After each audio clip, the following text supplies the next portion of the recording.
mahiwagang the 20 volts anomaly.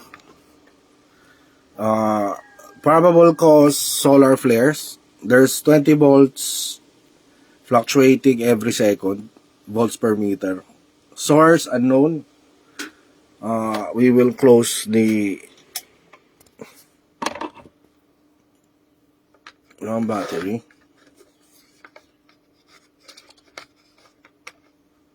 Fluctuating to 2023.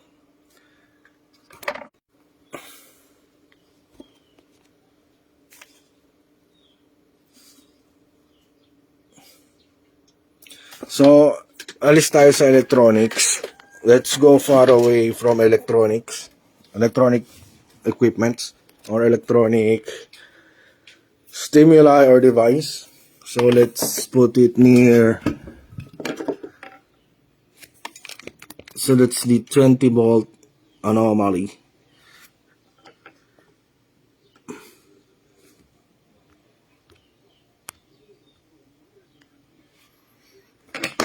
Ganito na lang.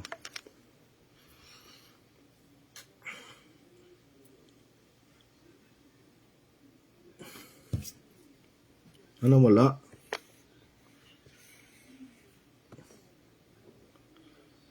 Sino wala siya dito? Dito tayo.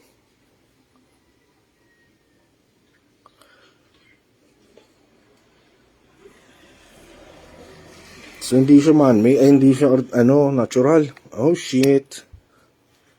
Ayun, meron na naman. So, could be the solar panel.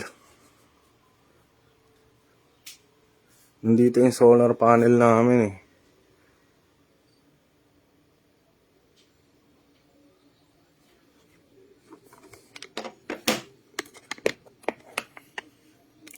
Meron na naman. So, dito wala. Hinahanap ko yun. I'm trying to find where it's coming from.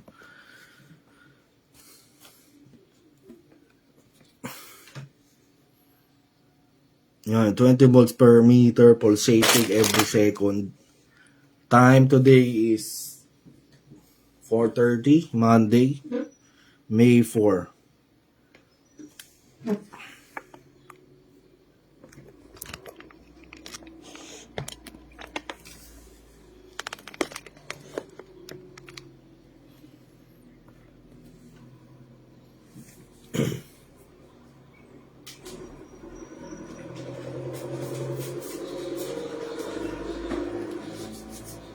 So as you can see, we are far from any electrical equipment, but still I am getting the reading. So this could still be natural. So we will transfer to another location. Let's go to the backyard.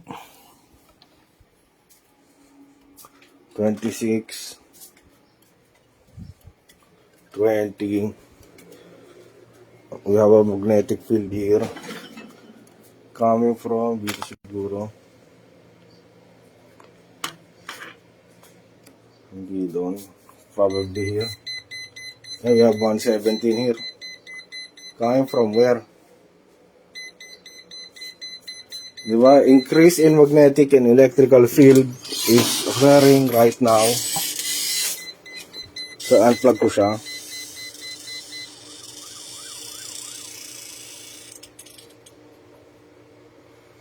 So, in-unplug ko siya. So, kailangan mag-plug-unplug at 18.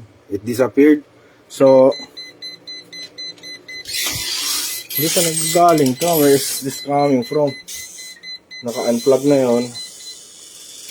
This is all unplugged.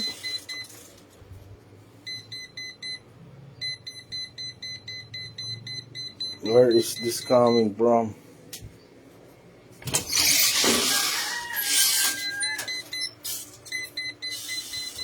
So probable dirty electricity.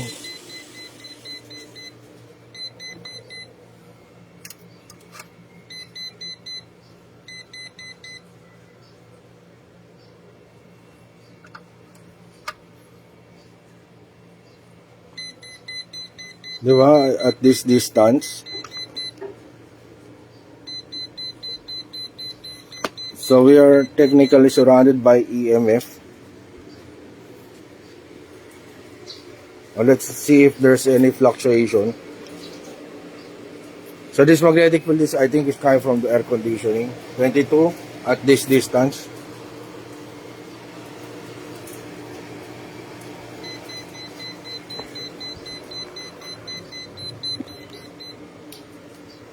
Let's see if there's not much equipment here. So let's see if it's still pulsating at 21.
So nawala.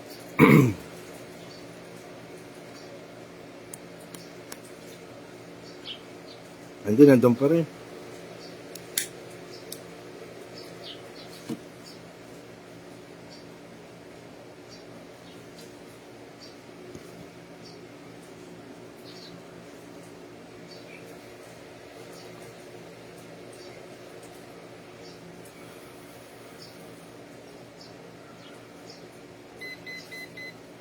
Ngayon, example, where is that magnetic field coming from? Saan nanggaling yung magnetic field?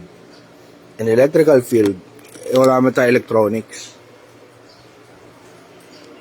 Maliban dito at this distance.